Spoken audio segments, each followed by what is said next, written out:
For almost a year, there was a man who stood in his window every single night, staring straight across the gap at mine. We never spoke, not one word, not one wave, nothing. At first I barely noticed him. Then I started noticing him every night, at almost the exact same time, like it was some kind of routine only he understood. I used to joke about it with friends. Told them I had a mysterious window neighbor who liked staring contests with buildings. It became one of those small, harmless things you stop really seeing after a while, the way you stop seeing a lamppost you pass every day. I never thought much of it. Never once considered that I might be the one being watched, not him. Until one night, a number I didn't recognize sent me a message. "Can you please stop watching me?" And that's when I realized, for an entire year, I had gotten it backwards. Because I wasn't the one doing the watching, he was. And he wanted me to know it had to stop, before something happened that neither of us could take back. I live on the 3rd floor of an apartment building that faces another one just like it. Close enough that on quiet nights I can hear my neighbor's televisions through the gap between us.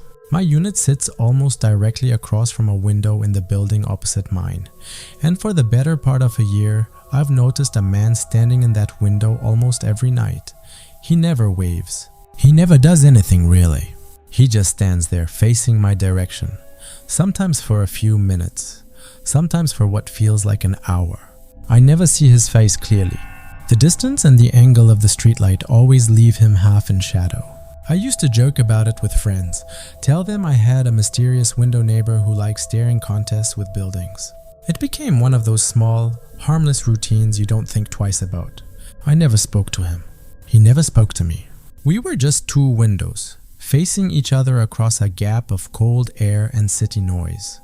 I moved into that apartment because of the light. The listing photos showed a wide window catching the afternoon sun. And I liked the idea of coming home to something bright after long days at work. It wasn't until my 2nd week there that I noticed him for the first time. A shape standing motionless in the window across the gap just after I turned off my kitchen light. I remember thinking he must have been looking at something else, the sky maybe, or a bird on the ledge. Because it didn't occur to me that someone would just stand there facing another apartment for no reason. But the next night he was there again, and the night after that, eventually it stopped feeling strange and started feeling almost comforting.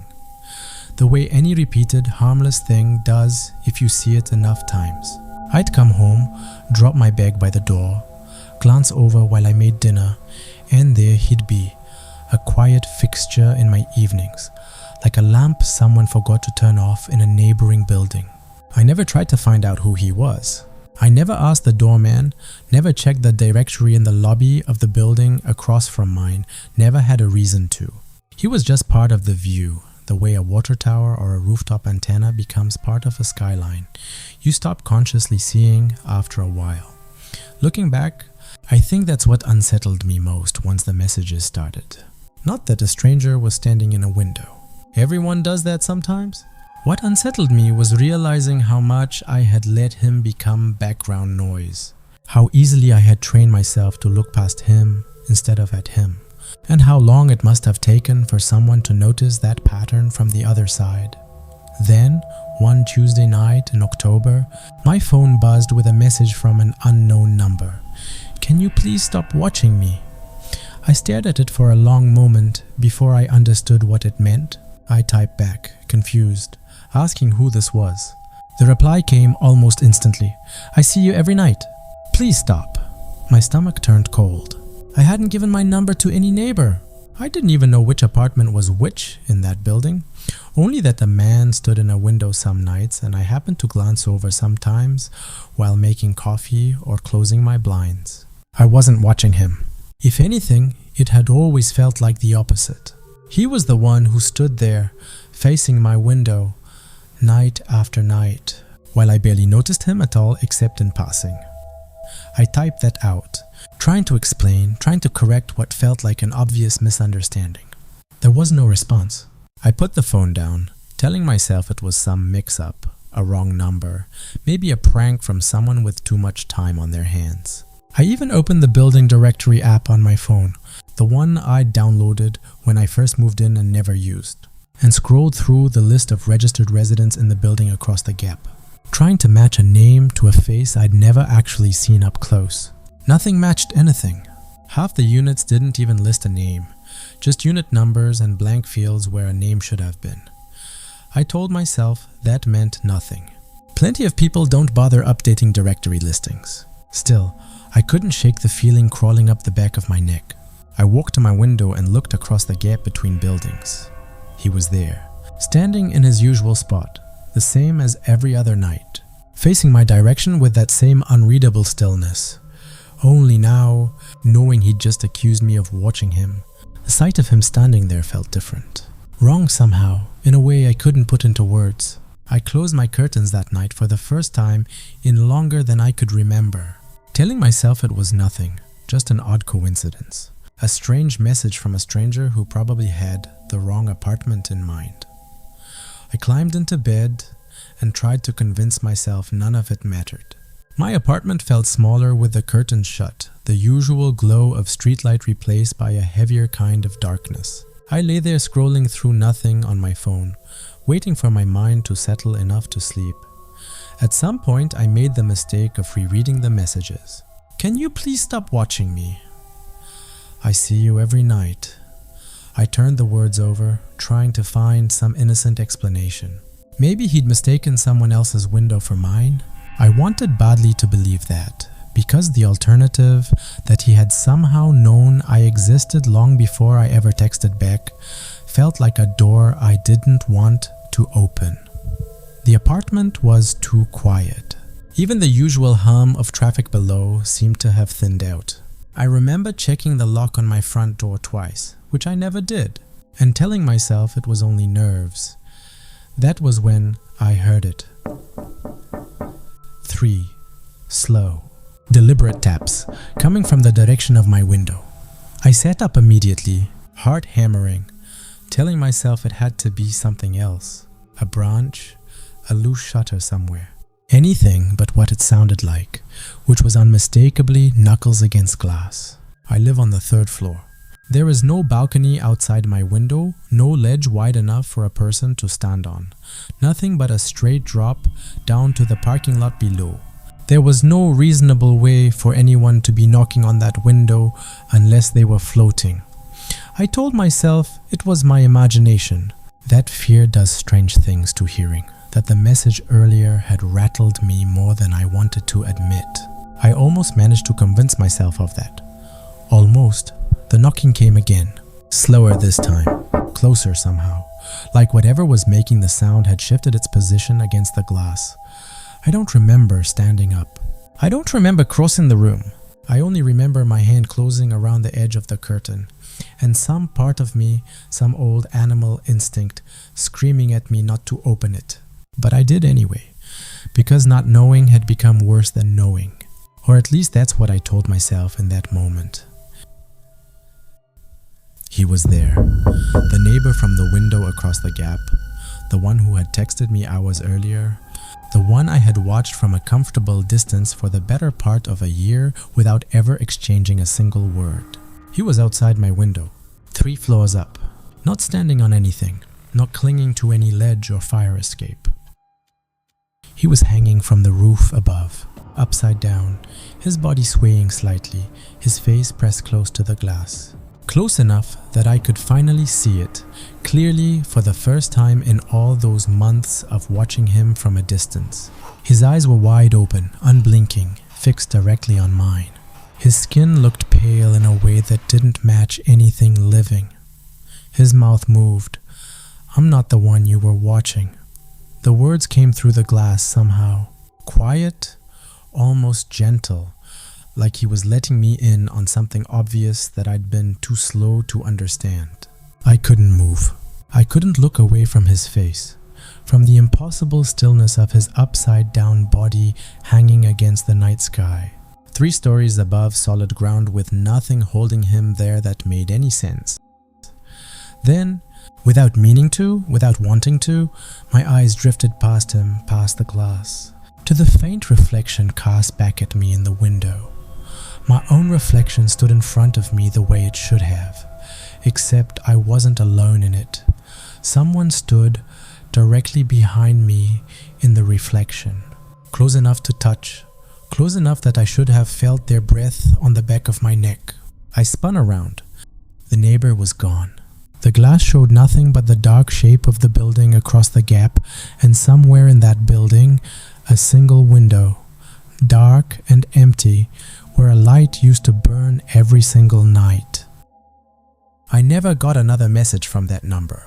When I tried calling it back the next morning, it rang once and disconnected, and every attempt after that returned nothing but silence. I never saw a man standing in that window again. The unit across the gap has stayed dark ever since. No lights, no movement, no sign that anyone lives there at all. Though I never asked the front desk what happened to whoever used to occupy it. I moved out 3 months later, telling my friends it was for a better view, better light. A fresh start in a different part of the city. That was only partly true. The real reason was that I couldn't stop checking my own reflection every time I passed a window at night. Couldn't stop feeling like whatever had been standing behind me that night had never actually left, only learned to stay just out of sight. Some nights, in my new apartment in a building with no window facing another the way that one did, I still catch myself glancing at the glass a little too long, waiting to see if something is standing just behind my shoulder. I've stopped trying to convince myself it isn't true. I've had my dog, a 5-year-old shepherd, mix named Cooper, since he was a puppy. And in all that time, he's never had what I'd call a strange habit. He barks at the mail carrier. He barks at squirrels. He barks at the vacuum cleaner like it personally wronged him. Normal dog things. So, when he started barking at an empty chair in my dining room, I didn't think much of it at first. Dogs bark at nothing sometimes. That's just what dogs do. The chair in question sits at the far end of my dining table, pushed in against the wall, rarely used because that side of the table backs up against a window with a draft I've never gotten around to fixing. I mostly use the table for mail and takeout containers, not actual dinners, so that chair collects more dust than anything else. It's an unremarkable piece of furniture. Wooden, plain, the kind you'd find at any second-hand store. I bought the whole dining set second-hand about 2 years ago from an estate sale a few streets over. One of those weekend sales where a family clears out a relative's house after they've passed and sells off the furniture for cheap. I remember the woman running the sale mentioning the table and chairs had belonged to her father, who'd lived alone in the house for the better part of 2 decades after his wife died. I didn't think much of it at the time. Furniture changes hands. That's just how estate sales work. I loaded the set into a rented truck, brought it home, and never gave the previous owner a second thought until Cooper started barking at that chair specifically, out of 6 identical chairs around the same table, every single night at the same time. The barking started on a Thursday. I remember because I was watching a show that ends its episodes at a specific time, and I glanced at the clock out of habit right as Cooper's barking started, which put it at exactly 11:43 at night. He was standing a few feet from the chair, hackles slightly raised, barking in short, sharp bursts at absolutely nothing. I told him to knock it off, assumed he'd heard something outside, a raccoon in the trash cans maybe, and went back to my show. The next night, same time, same chair. 11:43 almost to the minute. I checked the clock twice to be sure I wasn't imagining the coincidence. Cooper stood in the same spot, barking at the same angle, at the same empty piece of furniture that had never done anything to earn that kind of attention in 5 years of sharing a home with him. By the end of the first week, I'd started keeping half an eye on the clock every night around that time, half expecting it and half hoping I was wrong. I wasn't wrong. 11:43 came, and Cooper's ears would perk up first. Then his body would go rigid, and then the barking would start, aimed at that same chair like clockwork. I searched online for explanations, the way you do when you're trying to talk yourself out of worrying about something. Dogs can sense things humans can't, some sites said. Low frequency sounds, faint smells, static electricity in the walls. Other sites offered less comforting theories, the kind involving words like presence and residual energy, which I dismissed as nonsense written by people with too much time and too little skepticism. I decided it was probably pipes, or the house settling, or some sound only a dog's ears could pick up. I told myself that, and for a while it was enough to let me sleep. Then the barking changed. It didn't stop, not at first, but it shifted into something else. Cooper stopped standing near the chair and started staying as far from it as the room allowed. He wouldn't walk past it anymore, not even to reach his water bowl, which sat just beyond it against the kitchen doorway. He'd take the long way around through the living room instead, tail low, ears back, glancing at the chair the entire time, like it might do something if he looked away for too long. Watching a 5-year-old dog who has never shown fear of anything suddenly avoid a piece of furniture in his own home does something to a person. It stops feeling like a quirky habit and starts feeling like a warning you don't fully understand yet. I mentioned it to a co-worker one afternoon, half joking, and she asked if I'd checked whether anything had happened in my house before I moved in. I laughed it off, but that night I searched the address anyway, scrolling through old property records longer than I'd admit to her. I found nothing unusual, nothing beyond routine ownership transfers going back decades. It should have made me feel better. Instead, I kept thinking about the estate sale, about an old man who'd sat at that table alone for 20 years after his wife died, and I wondered uselessly which chair had been his. I told myself I needed to prove there was nothing there, both for Cooper's sake and my own sanity.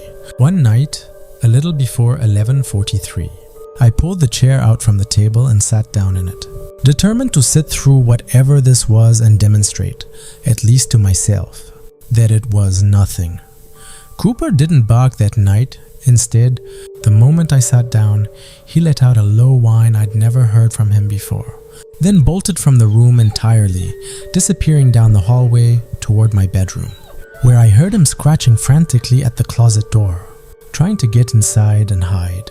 I sat there alone at the table, telling myself his reaction meant nothing, that dogs get spooked sometimes, that this was just an unusually dramatic version of hiding from a thunderstorm. The room was quiet except for the hum of the refrigerator down the hall. I checked the clock. 11:42. I don't know how to fully describe what happened next except to say that the chair moved. Not dramatically, not a violent jerk, but a slow, deliberate pull. Like something behind me had gripped the back of the seat and eased it backward across the floor, dragging me with it a few inches before I could react. The wooden legs scraped against the floor with a sound too controlled, too intentional, to be anything mechanical or accidental. I stood up fast enough to knock the chair sideways, and it kept moving on its own for a moment after I let go, sliding another few inches before finally settling, as if whatever had been pulling it had simply released its grip. My hands were shaking too badly to think clearly, but some instinct told me to grab my phone and start recording. I don't know what I expected to capture. Maybe proof I could show a friend, something to make sense of what had just happened. I could hear Cooper still scratching at the closet door down the hallway, a frantic, steady sound that somehow made the empty dining room feel even quieter by comparison. Every instinct in my body told me to leave the room, to go check on him, to just walk away from whatever had pulled that chair across the floor. But some stubborn, foolish part of me needed to see it through, needed proof that would make sense of what I just felt happen behind my own back. I pointed the camera at the chair, my breath unsteady, and looked at the screen instead of the room itself. The way you convince yourself a screen makes something safer to look at. On the phone, the chair appeared completely empty. Just an ordinary wooden chair sitting slightly askew from where it belonged, nothing sitting in it. Nothing visible at all, but directly behind where the chair now stood. Reflected faintly in the dark window glass behind it, A man sat exactly where the chair should have been. Not standing, not floating, sitting calmly with his hands resting on his knees, facing forward as though he'd been part of that dining room for longer than I had. I spun around to look at the actual chair, the actual space behind it. Empty. Nothing there but the window, the wall, the ordinary shape of a room I'd lived in for years. I looked back down at the phone screen, some part of me hoping the image had been a trick of the light, a reflection of something else entirely. The man was no longer sitting in the reflection. He was standing now, directly behind me, close enough that if he were real, I should have felt his breath against the back of my neck. I don't remember dropping the phone, but I remember the sound of it hitting the floor. The screen still lit, still facing upward toward the ceiling instead of the chair. I didn't pick it back up right away. I stood frozen in the middle of my own dining room for what felt like a long time, waiting for some sound, some movement, anything that would tell me whether I was still being watched. Nothing came. Eventually, I forced myself to grab the phone, refusing to look at the screen again, and walked straight down the hallway to my bedroom, where Cooper was still pressed into the back corner of the closet. I sold that dining set within the month, listed it online for less than I paid for it, just to be rid of it quickly, and told the buyer nothing about why I was letting it go so cheap. I bought a new table, a new set of chairs, nothing secondhand this time, nothing with a history I didn't already know. I never watched the recording again after that first night, though I never deleted it either. It's still sitting in my phone storage somewhere, a file I can't quite bring myself to open and can't quite bring myself to erase. I never finished watching that show. Cooper still flinches at the sight of wooden dining chairs, even in a house that no longer holds the one that frightened him. And some nights, when 11:43 rolls around, I catch myself watching the clock anyway, half expecting to hear scratching at a door somewhere in the house, waiting to see if anything answers.